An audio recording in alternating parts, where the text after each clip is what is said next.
one subject that's been on my mind more the last few years and heightened by the recent election cycle we've had in the United States these past few months is the disposition amongst many Americans that compromise with those of differing political beliefs is bad. There seems to be this idea, this belief amongst people that to compromise or that to entertain any ideas that are held to by people of different political beliefs is anathema. It shouldn't be considered, and it's so foreign and alien that we shouldn't even think about doing that.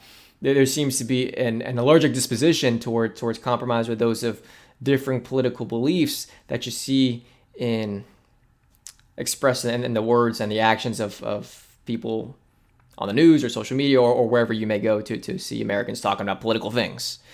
And the reason why this idea that compromise is bad is unsettling, is, I believe, unideal, is because compromise was there at the very foundation of this country in the convention wherein the founding fathers were initially going to revise the Articles of Confederation, but they ended up producing the Constitution that we have today. Out of that Constitutional Convention, we had a variety of compromises. We had the Connecticut Compromise between the larger and the smaller states, wherein equal representation was established in the Senate and irrespective of population, and then representation reflecting population was established in the House, and such a compromise was acceptable and to both the larger and the smaller states, wherein both sides there thought that they had appropriate representation. We had the 3/5 compromise, wherein 3/5 of the slave population and the slave states were be counted for representation and taxation, thus satisfying the slave versus the free states in terms of how they were going to represent the slave population in the South. And we had those two compromises there, amongst other compromises, but those are two key ones that were there at the very foundation of this country that allowed the Constitution to come forth out of that convention. And you fast forward, some 70 years or so, and then in the 1850s, we had the Compromise of 1850 in the decade before the Civil War, which effectively held on to peace and in unity for the time. Wouldn't end up lasting, but for that decade, there was peace out of that compromise, wherein they allowed the incoming territories at that time to then decide amongst themselves whether or not they want to be pro-slave or anti-slave. It allowed the passage of a new fugitive slave law. It allowed the concession of a variety of ideas, political actions that was satisfactory to the slave versus the free states at the time, and it preserved the peace for a while. And what I'm saying with that is that compromise and the spirit of compromise has been there at the foundation of this country. It's been there throughout this country's existence at crucial junctures. And if the spirit of compromise is endemic to the existence of this nation, should we not then today still strive for such a spirit of compromise? Should we not be willing and looking for opportunities to compromise?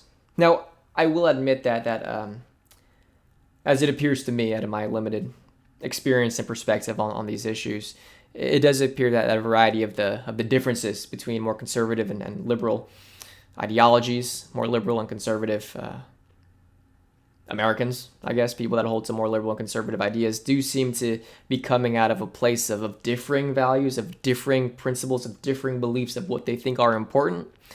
Back in the foundation of this country, a variety, or rather a large population of Americans appeared to have been influenced and held to a Judeo-Christian worldview, wherein their beliefs of what was valuable, what was principles that were important, what was the same, was shared. And then perhaps the differences there were more pragmatic as opposed to fundamentally ideologically based or principle based. It does appear that a variety of the differences today do come out of a position of differing values, of differing principles. You do have sections of the country that still hold or are more influenced by that Judeo-Christian worldview. You do have sections of the country that are more influenced by the ideologies of modernism and postmodernism.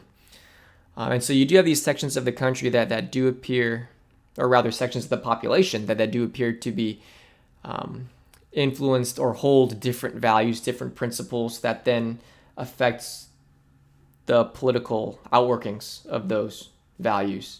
And perhaps that's where more of these differences that we see today are coming from. Perhaps more of the differences that we see today do come out of a position of differing values, of differing principles.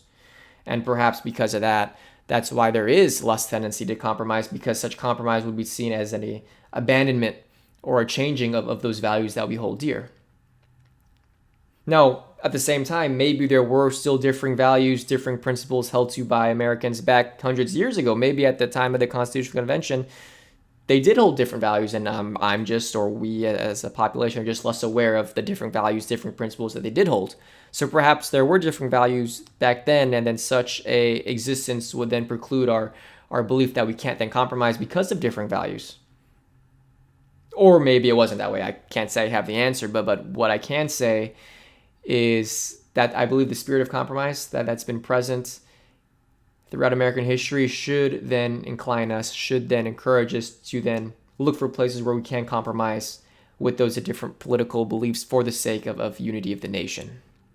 Maybe the key thing to come out of this is that we should be reflective on those things. We should be acknowledging the spirit of compromise that's been present throughout this country's history. We should be willing to assess amongst our beliefs what's compromisable and what's not, and therefore where we go from there. Hopefully, out of such a insightful reflection on our beliefs by a vast majority of Americans, we'll be able to come to a place where we can have greater dialogue and do greater compromise down the road.